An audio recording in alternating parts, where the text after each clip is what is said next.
Odam go'shtini yesa nima sodir bo'ladi? Tasavvur qiling. Oddiy ko'rinadigan inson ichida dahshatli sir yashirin bo'lsa-chi? Eng qo'rqinchlisi, bu sir siz o'ylagandan ham yaqin bo'lishi mumkin yoki dahshatli. Agar inson go'shtini yesa, u bilan nima sodir bo'ladi? Bu shunchaki afsonami yoki dahshatli haqiqat? Bu hikoya zaif yuraklar uchun emas. Chunki bugun biz insoniyatdagi eng qorong'u mavzulardan birini ochamiz.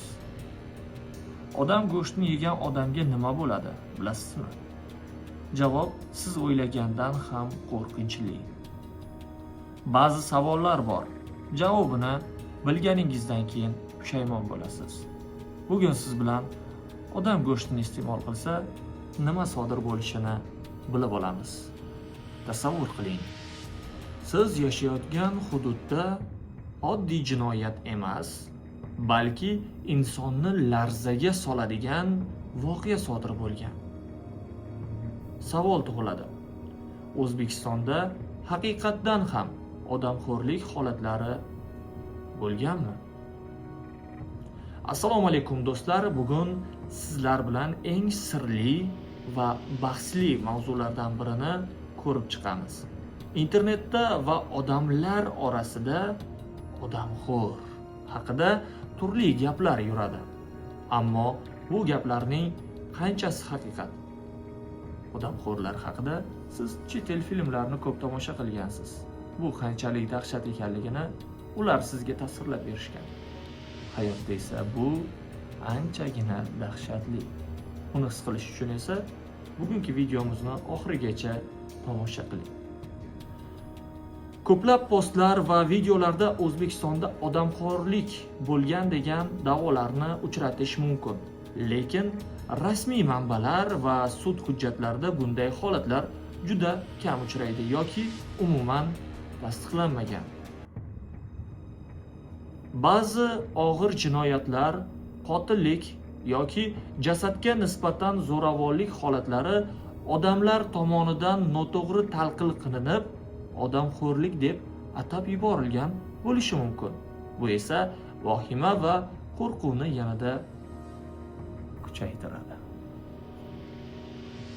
Odamxo'rlik insoniyat tarixida boshqa hududlarda uchragan, ko'pincha bu ekstremal sharoitlar yoki og'ir psixologik kasalliklar bilan bog'liq bo'lgan. Ammo zamonaviy jamiyatlarda bu juda kam va noodatiy holat hisoblanadi. Chikatilani esa menimcha eshitmagan odam bo'lishi mumkin emas. Agar bilmasangiz, YouTube'da shunchaki Chikatilo deb yozib izlab ko'ring. Bu Rossiyada sodir bo'lgan dahshatli voqea sizni aniq bee'tibor qoldirmaydi. Bo'lmasam biz videoni davom ettiramiz. Qo'rquvli kontent, ya'ni insoniyat YouTube'da yoki boshqa joyda qo'rquvli kontentni tez tarqalishiga sabab bo'ladi. Odamlar sirli voqealarga qiziqadi. Ijtimoiy tarmoqlar mish-mishlarni kuchaytiradi.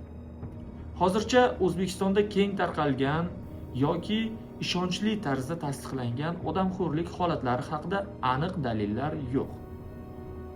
Ko'p holatlarda bu mish-mish yoki bo'rttirilgan voqealar ham bo'lishi mumkin. Agar siz shunday sirli mavzular qiziq bo'lsa, videoga like bosishni va kanalga obuna bo'lishni unutmang.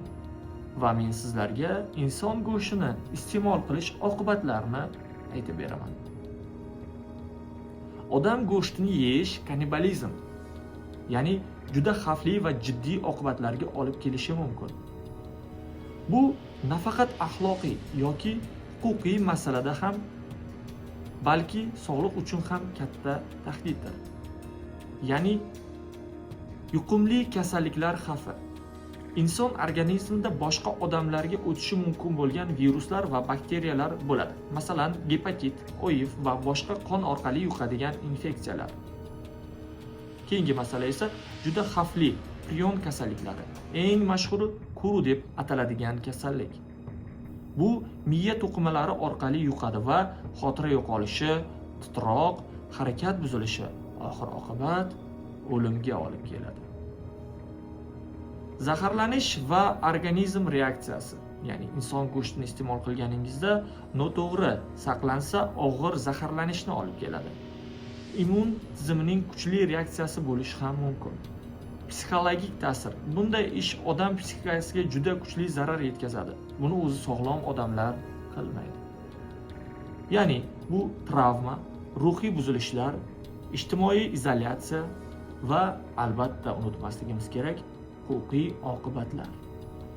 Deyarli barcha davlatlarda bu jinoyat hisoblanadi va og'ir jazoga sabab bo'ladi. Xulosa, odam go'shtini yeyish nafaqat xavfli, balki o'ta og'ir kasalliklar va ruhiy muammolar va jinoiy javobgarlikka olib keladigan holatdir. Va siz hozirgacha eshitgan odamxo'rlar haqida voqeangiz balki mish-mish yoki bo'rtirilgan holatlar ham bo'lishi mumkin. Balki esa yo'q. Keyingi ko'rsatuvlarimizda sizni yana ham qiziqarli mavzular kutmoqda.